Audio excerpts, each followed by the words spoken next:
और इस चुनाव में संजीव बालियान को भारी 24-25 हज़ार वोटों से हार का मुंह देखना पड़ा। इस प्रकार के आरोप प्रत्यारोप करना कि संगीत सोम ने हरा दिया, आपके कर्मों ने हरा दिया, आपकी बिरादरी ने हरा दिया। आपके कर्म अगर ठीक ठाक होते तो आप किसान जाति केवल एक जाट को ही ना बताते, किसान तो सभी हैं।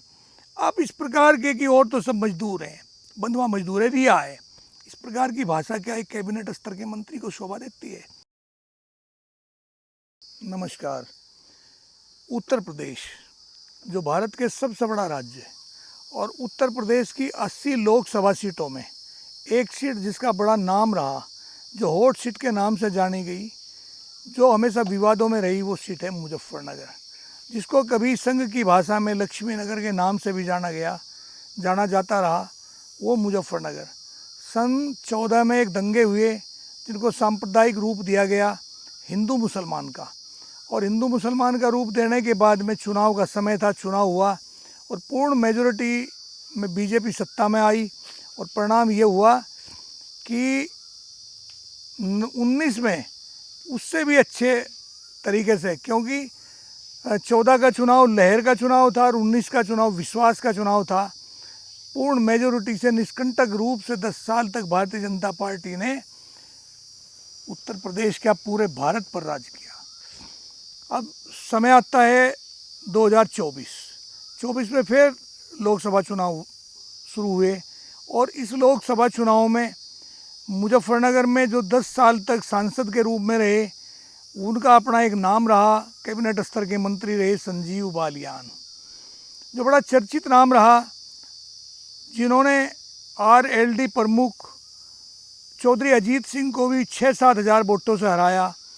उस संजीव बालियान का नाम भारत के इतिहास में, भारत के उन स्वर्ण पन्नों में लिखा गया जिन्होंने उस समय पर जीत हासिल की थी। अब सन 24 में एक नया समीकरण बना, इंडिया गठबंधन की तरफ से हरिंदर मलिक मैदान में आए और बीजेपी ने उसी अपने पुराने कद्दावर नेता पर अपना दांव खेल लिया और वो चुनाव में आए। लेकिन तीसरी ओर फिर एक महाशक्ति मैदान में आई, उनका नाम था दारा सिंह प्रजापति, जिनको टिकट दिया था बहन जी ने बहुजन समाज पार्टी से। बहुजन समाज पार्टी के टिकट से दारा सिंह प्रजापति बड़ी धूमधाम से चुनाव मैदान में कूद पड़े और उधर संजीव बालियान अपने पुराने कामों को देखते हुए अपने नाम, अपना प्रचार प्रसार जो उनका 10 साल तक होता रहा, उसके बल पर वो भी अपनी चुनाव मैदान में कूद गए। और उधर एक बड़े कद्दावर नेता जिनका नाम हरिंदर मलिक था, जो कई बार विधायक रहे, राज्यसभा मेंबर भी रहे, जिनके बेटे पंकज मलिक चरथावल से विधायक हैं, उससे पहले शामली से विधायक रहे, बड़ा प्रसिद्ध नाम रहा, बड़ा चर्चित नाम रहा।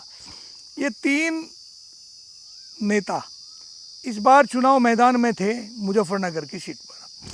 अब मुजफ्फरनगर में चुनाव हुआ तो किसी एक को इनमें से जीतना था, तीनों को तो जीतना था ही नहीं, किसी एक को जीतना था। जीत शुरू में ही एक निश्चित हो चुकी थी हरिंदर मलिक की, लेकिन इस हार का ठीकरा फोड़ दिया गया संगीत सोम के सर।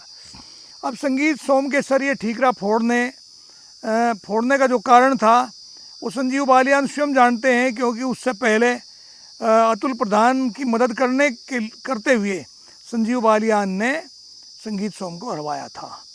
अब प्रतिशोध की भावना इस संगीत सोम के मन में भी थी और उन्होंने उसका बदला लिया, जो कि ले लेना चाहिए था। राजनीति भी कहती है, और राजनीति के अलग भी, कि अपने दुश्मन को जब मौका लगे तब परास्त करें, ये राजनीति कहती है और रणनीति भी कहती है, क्षत्रिय नीति भी कहती है। अब एक वाक युद्ध चल रहा, उधर संजीव बालियान कुछ कह रहे, उधर संगीत सोम कुछ कह रहे, दोनों का वाक युद्ध है आपस में। दोनों भारतीय जनता पार्टी के नेता रहे, दोनों कद्दावर रहे, दोनों की अपनी छाप रही, लेकिन गृह युद्ध आपस में चल रहा है लोकसभा क्षेत्र में। उधर संगीत सोम कुछ कह रहे तो इधर संजीव बालियान कुछ कह रहे। दोनों की लड़ाई बड़ा एक रूप लिए जा रही है, लेकिन मैं इसमें स्पष्ट करना चाहता हूँ कि संजीव बालियान की हार तो पहले ही पर्चा भरते ही तय हो चुकी थी, क्योंकि जो राष्ट्रीय लोकदल था, राष्ट्रीय लोकदल ने एनडीए में अपना समर्थन दे दिया। समर्थन देने के बाद में एनडीए में समर्थन देने के बाद में जो राष्ट्रीय लोकदल के लोग बाग थे, जो जाट कम्युनिटी के लोग थे, राष्ट्रीय लोकदल और जैन चौधरी या अजीत चौधरी से जुड़े हुए लोग थे, उनके मन में ये आया कि कल तक संजीव बालियान अजीत सिंह को हरवा रहे थे, आज हमें उसी संजीव बालियान के लिए कैंपिंग करनी पड़ेगी, वोट देना पड़ेगा। उन्होंने अपना हाथ सकोड़ लिया। पूर्ण रूप से जाट ही संजीव बालियान को वोट नहीं दे पाए। एनडीए का हिस्सा होने के बावजूद भी जैन चौधरी के लोगों ने संजीव बालियान को वोट नहीं दिया। उनके वोट अधिकतर वोट उनके हरिंदर मलिक के साथ गए। संजीव बालियान के सगोत्रीय बालियानी होते हुए भी किसान यूनियन के चीफ राकेश टिकैत और नरेश टिकैत ने भी अपने और अपने लोगों के वोट हरिंदर मलिक को दिलवाए, न कि एनडीए के प्रत्याशी भाजपा प्रत्याशी संजीव बालियान को। अब देखिए, ये सारा मामला राजपूतों के कंधे पे मर दिया गया, उनके मत्थे पे। मानता हूँ कि राजपूत जो थे उन्होंने विरोध किया। राजपूतों ने तो सहारनपुर के ननौता में 7 अप्रैल को हुई एक महापंचायत थी, क्षत्रिय महाकुंभ के नाम से जिसे दिया गया, क्षत्रिय स्वाभिमान महाकुंभ के नाम से दिया गया था। उसमें राजपूतों ने तो भारतीय जनता पार्टी का विरोध किया था, और उस विरोध का परिणाम था कि राजपूतों ने ये कसम खाई थी कि जो प्रत्याशी भारतीय जनता पार्टी के प्रत्याशी को हरावेगा हम उसे वोट देंगे। तो राजपूतों ने भी ये मान के चलो कि 60% राजपूतों ने भारतीय जनता पार्टी के खिलाफ वोटिंग की, लेकिन उसके बावजूद 40% तो फिर भी भारतीय जनता पार्टी के पक्ष में रहे। राजपूतों के गांव में भारतीय जनता पार्टी बहुत ज़्यादा अंतर से नहीं कहीं हारी, ज़्यादातर तो ये कि वो जीत ही रही। इसका मतलब कि राजपूतों ने तो वोट दी। हाँ, ये सत्य है कि राजपूतों के बहुत सारे वोट जो कि 100 की 100% नहीं तो 95% भारतीय जनता पार्टी के साथ जाया करते थे, वो इस बार नहीं गए। पहली बात तो ये कि जाट ने उतना वोट जितना वोटिंग जाट को संजीव बालियान के साथ करना चाहिए तो नहीं किया, क्योंकि दोनों प्रत्याशी जाट प्रत्याशी थे। और इन दोनों में ये सही है कि संजीव बालियान ने बहुत काम जाटों के किए, लेकिन हरिंदर मलिक ने भी कहीं कम नहीं किए। पुराना नेता एक नाम है, हरिंदर मलिक को जाट ने वोट नहीं दिया, उधर राजपूत ने 60% हरिंदर मलिक को वोट दिया।